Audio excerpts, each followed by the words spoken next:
وإذ قال إبراهيم رب اجعل هذا البلد آمنا واجنبني وبني أن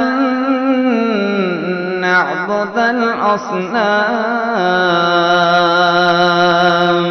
رب إنهن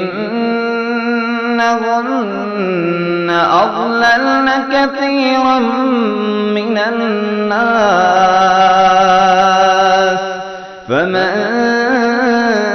تبعني فإنه مني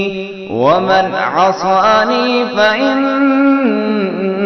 غفور رحيم ربنا إني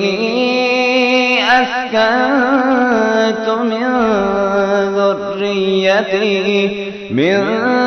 ذريتي بواد غير ذي زرع عند بيتك المحرم ربنا ليقيموا الصلاة فاجعل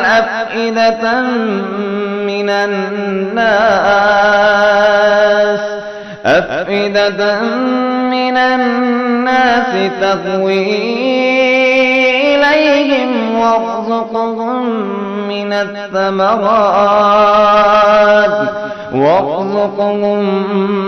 من الثمرات لعلهم يشكرون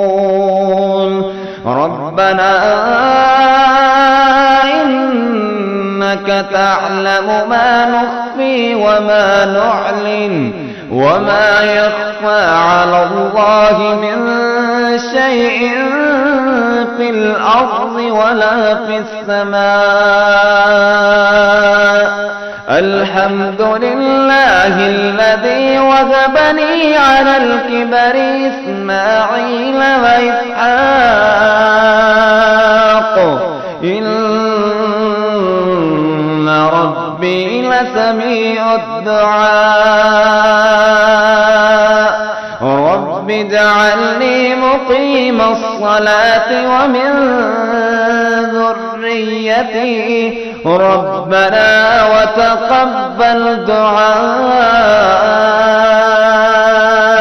ربنا اغفر لي ولوالدي